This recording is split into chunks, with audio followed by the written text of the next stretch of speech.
ito po muna ang aking mga pagpapasalamat. Dahil mamaya, baka sa sobrang excitement natin ay makalimutan ko magpasalamat. Una, ang aking pasalamat sa ating mga organizers, local organizers sa Filipino community dito sa Korea. Pakitaas ng kamay ng mga organizers, volunteers at tumulong. Iba't ibang grupo, una na ang Hakbang ng Maisog at iba-iba pang grupo. May listahan kayo?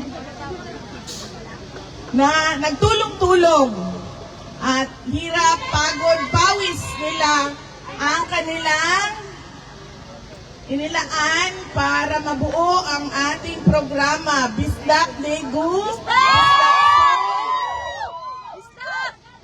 New Philcor, Butchon Community, Yewa Vendors, DDS Supporters Seoul, DDS Supporters Leaders Gwangju, Japan. Saan kayo? Japan Maisog, nandito? Patriotic New York, dito din. At UFG at PBP. Maraming salamat sa inyong lahat. Ang susunod na pagpapasalamat ko ay mula sa akin para sa inyong lahat. Nagpapasalamat ako sa tulong ninyo, sa suporta ninyo, sa kampanya ninyo, at sa boto ninyo para sa akin nung nakaraang eleksyong taong 2022. Maraming salamat po sa inyong lahat. Ma'am, pag-usapan natin yan. Ang susunod na pagpapasalamat ay mula po kay dating Pangulong Rodrigo Duterte. Nagpapasalamat siya sa pagpapakita ninyo ng suporta sa kanya at sa inyong pagdarasal para sa kanyang kalayaan. Maraming salamat. At ang susunod na pagpapasalamat ay mula po sa aming pamilya. Napakalaki ng utang na loob namin sa inyong lahat, mga kababigay. Salamat sa inyong lahat. At ang huling pagpapasalamat ay sa akin at sa inyong lahat na naririto. Marami sa inyo ang may trabaho, kailangan maglaba, nagpalit ng leave, nag-call sick, nag-absent galing sa ospital, at lahat busy sa buhay nila. Pero nandito kayo ngayong hapon na ito at ibinigay ninyo ang inyong oras para sa akin, para kay Senator Robin Padilla, at para sa bayan natin. Maraming salamat sa inyo. Marami sa inyo ang nagtatanong, kamusta na si dating Pangulong Rodrigo Duterte? Okay lang siya? Pinapaabot niya sa inyong lahat na huwag kayong mag-alala dahil wala naman siyang nararamdaman sa kanyang kalusugan. May edad na siya, may mga sakit na siya, oo, pero walang emergency na nararamdaman siya sa kanyang kalusugan. Kaya sabi niya, huwag kayong mag-alala at lalong-lalo na huwag kayong gumastos na pumunta doon sa Hague. Sabi niya, ayaw niya na gumagastos kayo ng pera ninyo para sa pagpapakita ng suporta sa kanya dahil mas kailangan yung pera ninyo ng inyong mga pamilya na naiwan doon sa Pilipinas. Nasa ilang days na ba siya? Sobra 100 days na siyang nakakulong doon sa prison Scheveningen sa ICC detention unit ng The Hague, Netherlands. Dalawa po ang tinatanong at hinihingi ng mga abogado ni dating Pangulong Rodrigo Duterte sa korte. Una na, ang interim release o yung pakawalan ka habang tumutuloy ang kaso. Marami sa inyo, kilala yon bilang tawag na bail. Pero sa ICC o sa Rome Statute, walang bail ang isang accused. Meron lang siyang interim release ang tawag. Paano ka ba mabigyan ng interim release? Unang-una, kailangan umattend ka ng hearing ng trial kapag sinabi ng korte na kailangan mo pumunta doon sa korte. At kaya yon gawin ni dating Pangulong Rodrigo Duterte. Dahil hindi naman siya lalayas. Paulit-ulit niyang sinabi, sumama na nga ako, pinadala ko na, tinulak niyo na ako sa airplane, dinala niyo na ako ng eroplano ninyo dito. Wala akong intensyon na lumayas. Nasa Hong Kong na ako. Pwede na akong mawala. Pero ano ang sinabi ko? Uuwi ako sa Pilipinas. At yun lang din ang sinasabi niya hanggang ngayon. Wala siyang sinasabi, magtatago ako sa Africa, magtatago ako sa Antarctica. Wala siyang sinasabing ganon. Sinasabi lang niya, gusto kong umuwi ng Pilipinas. Gusto kong bumalik ng Davao City. Ibig sabihin, sa ICC, kapag hinanap nyo yan, alam nyo kung saan hahanapin yan. Nandun lang yan. Sa Davao City. Hindi yan lalayas. Pangalawa, sinasabi doon, dapat hindi niya i-obstruct ang investigasyon o ang trial proceedings. Ang tagal na ng investigasyon, paulit-ulit sa sinasabi nilang mga krimen. 2012, hindi pa Pangulo, si Tatay Digong, pumunta na. Si Justice Secretary De Lima, nag-imbestiga siya doon. Walang kapangyarihan si dating Pangulong Duterte noon. Tumuloy-tuloy ang investigasyon. Wala siyang sinabi na itigil nyo yan, bawal yan, huwag kayo pumasok dito. Walang ganyan na nangyari. Ibig sabihin, para sa kanya, ituloy nyo lang. Noong siya ay Pangulo, nag-file ng kaso sa ICC si Senator Trillanes. Alam na ni dating Pangulong Duterte kung sino ang mga witnesses. Hindi naman tinago yung sa atin lahat, di ba? Paulit-ulit ang investigasyon at pagbibigay testimonya ni Las Cañas at ni Mato Bato. Meron ba siyang ginawa kay Las Cañas o kay Mato Bato o kay Trillanes man? Wala. Buhay na buhay ang buhok. Patay na pala ang buhok ni Trillanes. Buhay na buhay si Trillanes, pero ang kanyang buhok, hindi ko lang sigurado. Walang nangyari kay Mato Bato, walang nangyari kay Las Cañas. Alam ni dating Pangulong Duterte kung nasaan sila. Nakialam ba siya sa investigasyon? Nakialam ba siya sa mga witnesses? Wala. Noong siya ay nawala na sa katungkulan, bumaba na, tapos na ang termino, nagkaroon ng investigasyon. Pumasok ang mga investigators ng ICC paulit-ulit sa Pilipinas. Alam ko, at sinasabi namin sa kanya, alam namin, dahil nakikita namin ang records, anong sinabi niya? Pabayaan nyo sila mag-imbestiga. Noong nagkaroon ng Quadcom hearing ang bahay ng mga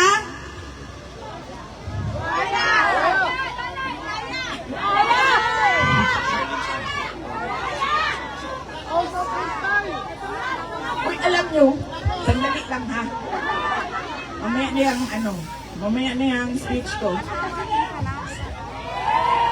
So kahapon, dumaan ako sa department store. Kasi bumili kami ng pang loot bag doon sa mga sinuportahan namin na basketball team ng mga bata. Dumaan ako sa yung department store, yung sa mga sapatos ba? Sapatos section. Tapos paglingon ko, meron naman nakitang sapatos. Meron siyang ay butoy-butoy ba? Ay butoy-butoy, siya. Maganda siya. Panlalaki siya, panlalaki. Pero mapapalingon ka kasi kakaiba siya eh. Meron siya ang ganyan-ganyan. So tinanong ko yung sabi ko, is this crocodile? Sabi niya, no. Oo. Bird. Meron siya bird. Sabi ng kasama ko, ostrich yan, ostrich. Sabi ko, ostrich? How much? 60,000. 60,000 pesos. 60,000 pesos. Tapos, tinanong ko, sir, ang laki ng crocodile mo, sir.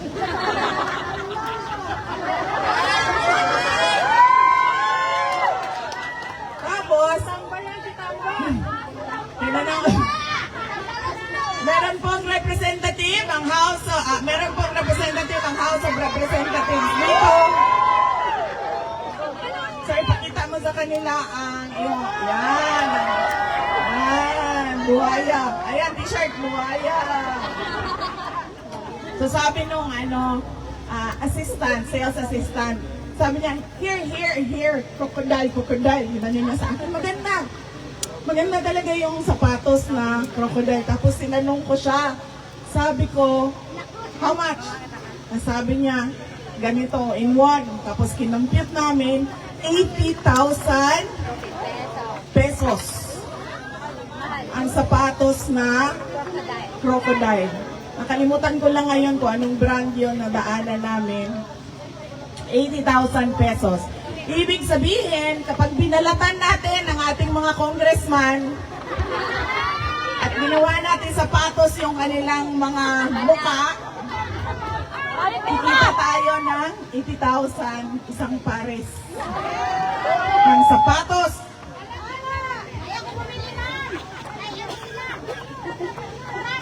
Balik ako sa Quadcom. Nag-imbestiga sila. Sinabi nila doon sa isang nakaupo na witness nila, si Rohina Garma. Sabi nila, Rohina, pinatay mo ang boss mo. Meron kang mga kasama, pinatay mo ang boss mo. Pero Rohina, hindi ka namin iimbestigahan sa pagpatay mo sa boss mo kung magsasabi ka laban kay dating Pangulong Rodrigo Duterte. Witness siya. Napanood natin lahat yon. Napanood yon ni dating Pangulong Duterte. Pero, may ginawa ba si dating Pangulong Duterte kay Rohina? May ginawa ba tayo kay Rohina maliban sa sinasabi natin online, sa social media natin? Wala. So, ibig sabihin, ibigay na nila yung interim release. Ang tagal na ng mga witnesses na nandyan. Walang nangyari sa kanila. Hindi pa siya Pangulo, naging Pangulo siya, hindi na siya naging Pangulo, nandyan pa rin yung witnesses na sinasabi nila. Ibig sabihin, hindi siya makikialam sa investigasyon o sa trial man. Ang susunod na pwedeng magpa-interim release o hindi pwedeng magpa-interim release kapag nagdududa ang korte na gagawa ka ng krimen. Wala ngang krimen eh. So ano pang mga susunod na krimen ang gagawin mo? Merong mga police operations kontra illegal na droga. Kulang na naman yan, ha? Yung... Tabaran! Ma'am! Naalala mo, sabi dito sa harap, kulamin na lang daw lahat yan. 15,000 na! 15,000 kulang! 2,000 won kulang. 1,000 2,000 pesos! won. Libre lang!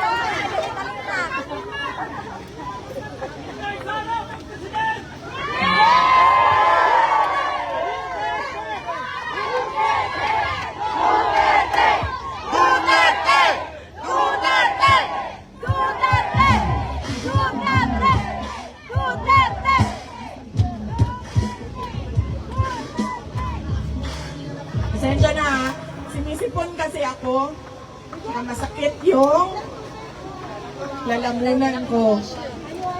Kasi kinain ko yung mga sasarap na ice cream ninyo dito sa Korea. Paggising ko, ang sakit na nung, meron na siyang parang bukol dito dalawa. At parang sinisipon na ako dahil sobrang init. Grabe, maninginit ninyo. Uy, Grabe ang init sa Korea! meron man ba na sa disyerto? Yes, ma'am! Normal ito? Yes, ma'am! Ito ang new normal nyo?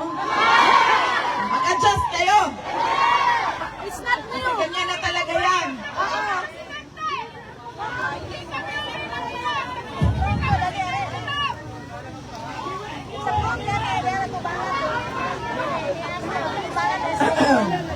Saan ako? Sa interim release. Kaya, ibigay. Hinihingi natin na ibigay niya na yan. Hindi naman yan tatakbo. 80 years old, may mga sakit.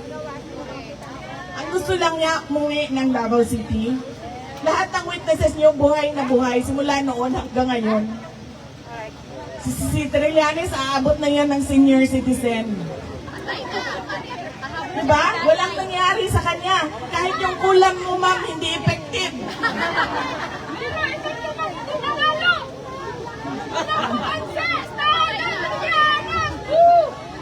Diba? Meron pa ba siyang krimen na gagawin? Wala nga ang krimen eh. So ano pang mga susunod na krimen na gagawin? Diba? So, iyan ang pakiusap sa ICC. Ibigay na ang interim release. Ang susunod, yung jurisdiction na naririnig ninyo lagi. Nag-imbestiga sila 1 taon pagkatapos na, lumampas na ang 1 taon pagkatapos nating umalis sa ICC. Ibig sabihin, hindi ka na pwedeng mag-imbestiga. Kasi meron lang period na pwede ka mag-imbestiga. Labas nun, hindi na pwede. Kasi ang lalabas niyan, kung walang period, ay pwedeng buong buhay mo, 100 years na ang dumaan, ay mag-iimbestiga pa rin sila.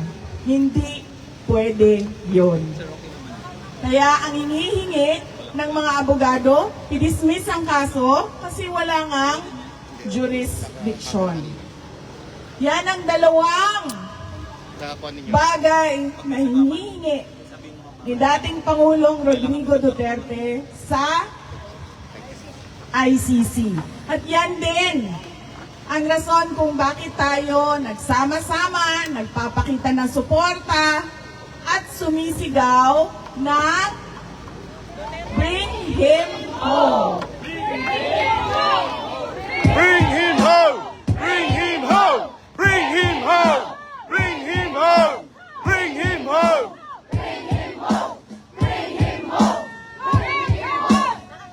Meron tayong Free Duterte Now rally. I-release na ninyo yan. Hindi yan tatakbo. Ilang beses na siya nagsabi, a-attend siya ng trial kung sinasabing a-attend siya ng trial. Yan lang naman ang kinakatakutan nila eh, na mawala yung kanilang akusado, yung kanilang suspect. Ang susunod ay ang ating diskusyon sa nangyayari sa ating bayan. Dahil nabudol tayong lahat. Huwag na natin pagdating. Inday Sara, kasalanan mo ito lahat.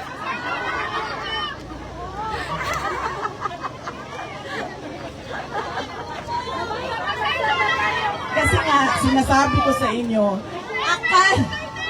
akala ko kasi, di ba kasi, nakita naman natin kung ano yung ama. Nakita natin yung martial law. Nakita natin kung anong klaseng korupsyon at ill-gotten wealth ang nilamas nila sa Pilipinas. Akala ko, oo nga, nagkamali nga ako sa akala ko.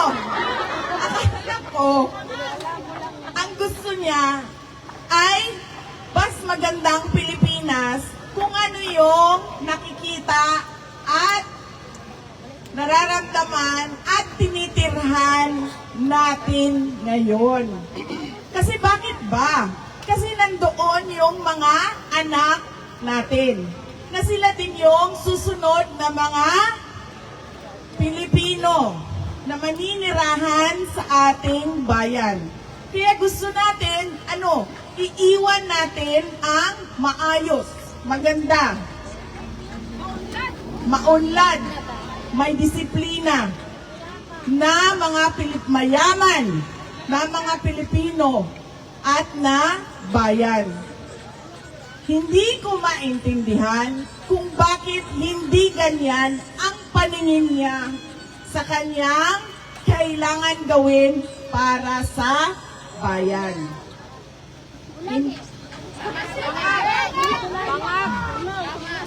Hindi ko alam bakit lahat tayo pare-pareho ng pangarap para sa ating bayan. Pero merong iilan, ang malas pa natin, nakaupo sila lahat sa posisyon sa gobyerno, hindi pareho sa atin ang kanilang pangarap para sa bayan. Kaya, bukas ay State of the Nation Address.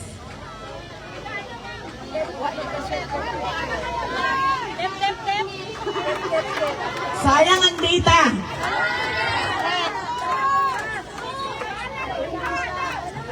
Kaya nga, ma'am, ako din ayaw ko na rin manood. Kasi alam nyo, sa totoo lang sa totoo lang talaga, natitrigger ako sa pag nakikinig ako sa kanya. Yung, naiirita ka ba?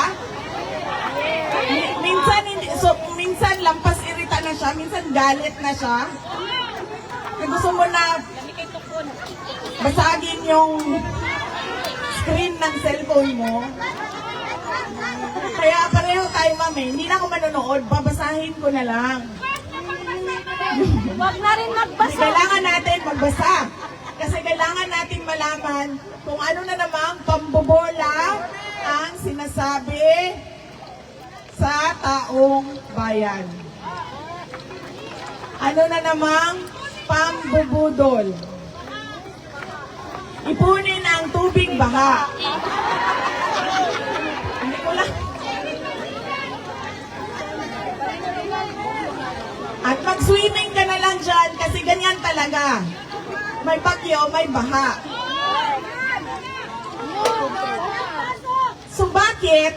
Kung ganyan talaga, may bagyo, may baha, new normal na yan, at ganyan na talaga yan, bakit ang daming flood control projects? Bilyon-bilyon. Control nila yun, nasa bulsa. Bakit? Hindi na. Yung sinasabi niya, at yung sinasabi niya sa susunod na araw, o sa susunod na linggo, magkaiba. Hindi na siya, wala na sa wisyo, sa Tagalog.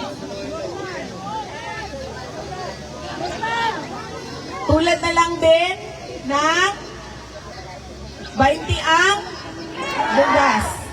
20 ang bugas. Hindi ko alam kung saan galing yung naisip niya, na ipinangako niya para sa taong bayan na gagawin ng pamahalaan na 20 pesos ang kilo ng bigas. Kung alam niya na hindi magagawa yon, ibig sabihin noon siya ay nagsisinungaling, nambubudol. Una sa lahat, yung budget natin. Yung budget ng bayan, paano ba? Hinahati-hati lang ng mga congressman, ng mga boss mo, sir. Ikaw man representative nila. Hinahati-hati lang nila. Karamihan ng pera pumupunta sa bulsa, yes. At sa mga walang kwentang programa. Kasi hindi siya nabibigay sa mga priority programs ng government. Paano ko nasabi yun? Galing ako ng Department of Education. Pinapirma nila ako ng budget kung saan buong budget ng school building program ay hinati-hati ng mga iilang congressman. At sinabi nila sa akin, ganyan talaga ang paggawa ng budget. Na napaisip ako. Napaisip talaga ako. Ako ba ang mali? O nakasanayan na lang nila na ganyan ang kalakaran?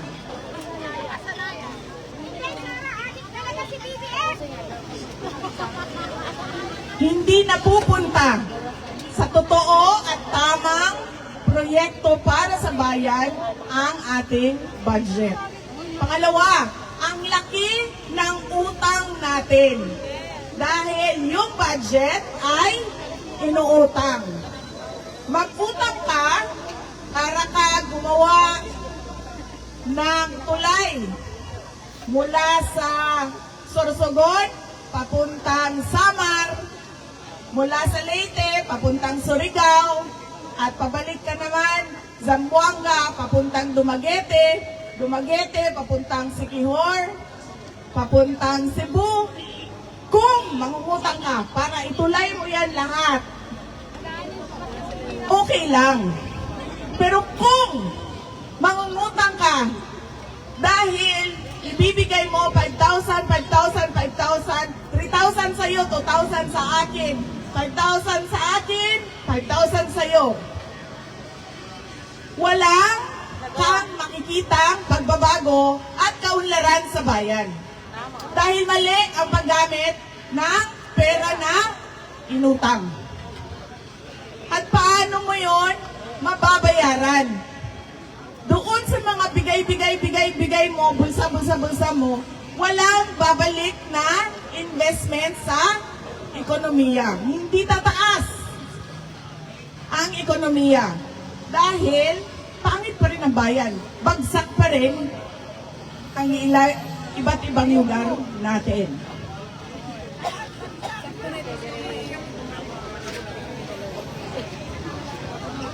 Susunod.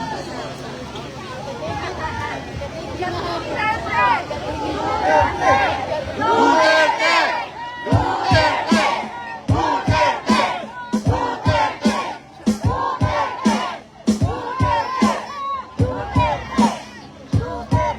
Anong oras na? Alas 4? Okay. Kasi sabi nila hanggang alas 5 lang daw tayo dito. Senyasan ninyo ako pag umabot na tayo ng 4:30 ha, kasi magpicturan pa tayo. Ang dami natin. Okay? Asa ako, sa Sona bukas, bubudol na naman sila. Ang susunod ay yung walang klarong independent foreign policy. Nasa saligang batas natin yon. Nasa konstitusyon yon. Na hindi tayo kikiling kahit kanino man na dayuhan para sa ating bayan. Pero anong nakikita natin ngayon? Ang nakikita natin ay ang militarisasyon ng ating bayan. Ang pagpapasok ng mga Amerikano sa iba't ibang lugar sa ating bansa. Ang paglalagay ng factory ng armas sa ating bansa. Anong sinabi ni President Trump noong meeting nila? Ang sabi ni President Trump, they tilted towards the China. And Anong sinabi niya? Naayos namin yon. And now, it is tilting towards the United States. Ano ibig sabihin ng tilt? Di ba sumasandal? Anong tilt sa Tagalog? Kuya. Kumikiling. Kumikiling na ang ating foreign policy papunta sa US. Hindi ko word yan. Hindi ko salita yan. Napanood natin yan na sinabi. Kumiling ang Pilipinas sa Amerika. Hindi tama yon. Kasi ang nakalagay sa ating konstitusyon ay independent foreign policy. Ibig sabihin, wala kang, hindi ka kikiling. Tatayo ka sa sarili mong paa. At ano ang ginagawa nila sa West Philippine Sea? Nakikipaggirian sila sa China. Meron tayong arbitral award. Sinasabi sa atin ang West Philippine Sea. Ang dapat natin gawin, dalhin yan doon sa Beijing. Pag-usapan natin ito. Amin ang West Philippine Sea. May arbitral award. Hindi yung makikipaggirian ka doon sa dagat. At anong sabi niya ngayon? Sa girian ng teritoryo ng Cambodia at Thailand. Ang sabi niya, tutulong ang Pilipinas para magkaroon ng kapayapaan doon. Pero anong ginagawa niya sa bayan natin? Tinutulungan niya ang interes ng dayuhan, interes ng ibang bayan na makipaggirian sa ibang bansa.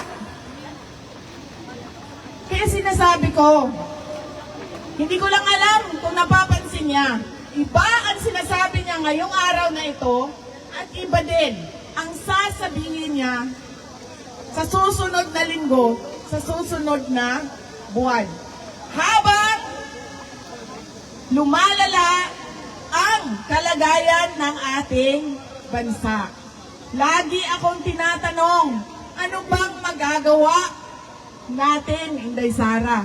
Ang magagawa natin ay magkaisa tayo. Sabihin natin sa pamahalaan, maraming maling polisiya. Dapat ninyo itama. Unang-una na, hindi ninyo kami pwedeng sabihan na magtiis na lang kami at new normal na yan. Hindi ninyo kami pwedeng sabihan na wala na tayong magagawa. Dahil, bakit? Ganito ang bansa ng Korea. Hindi perfect, pero madaming maayos. Marami pang ayuda. Bakit? Marami pang ayuda dito. Alam nyo, pumunta ako, diba? Nakisama ako sa Filipino community sa The Hague. Pumunta yung mga tiga-Europe. Pumunta kami sa Australia. Pumunta kami sa Qatar. Pumunta kami sa dito sa inyo, sa South Korea. Ang susunod namin ay sa Kuwait. Wala pang date. Hanggang ngayon. Wala sa kalingkingan ng lahat ng bansa na ito ang Pilipinas. Dahil walang nagmamalasakit na magsabi na pilitin natin ibangon ang ating bayan. Na hindi pwedeng okay na ito. Bayan ito ng mga anak natin. Patapos na tayo. Anong edad ko? 28.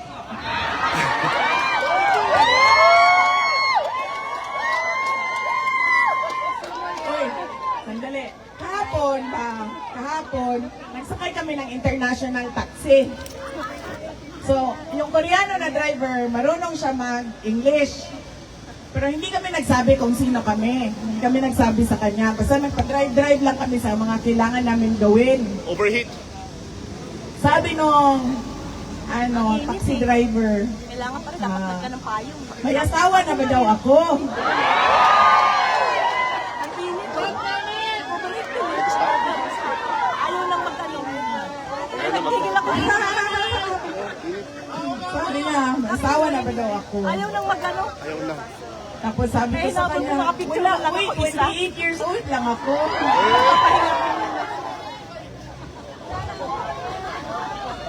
Oh, 28 years old lang ako. Patapos na ako sa mundo na ito. Yung anak ko, 8 years old pa lang. Ayaw ko na iiwan yung bayan natin na magulo. Na ang mga bata hindi nakapagtapos ng pag-aaral. Na ang mga tao ay walang oportunidad sa trabaho. Gusto natin ang bayan na hindi tayo kailangan umalis dahil sa pangangailangan. Aalis lang tayo dahil kagustuhan nating umalis. Ayaw natin ng future na kailangan nating iwanan ang ating mga anak. Kasi dito sa bayan natin sa Pilipinas, walang trabaho, walang kita, walang oportunidad. Ayaw natin yun. Ayaw natin na mag-iwan ng lubog Picture na ako. sa utang at hindi maayos na Pilipinas sa ating mga anak. Yan yung kailangan natin ipaintindi sa mga tao na mag-State of the Nation address. Yung mga kasamahan niya doon, magpapalakpakan sa lahat ng sinasabi niya na hindi naman natin nararamdaman doon sa ating mga barangay, doon sa ating mga tahanan. Kasi kahit ano pa man ang sabihin nila, yung mga picture nila, yung mga numbers nila, mga sulat nila, hindi natin nakikita sa ating mga komunidad. Kailangan natin ng mas maayos na pamamahala sa ating bayan. We deserve better. Hindi kami ang sasabihan, hindi tayo ang sasabihan na okay na yan. Ganyan talaga yan. Hindi pwedeng ganyan ang sagot ng gobyerno.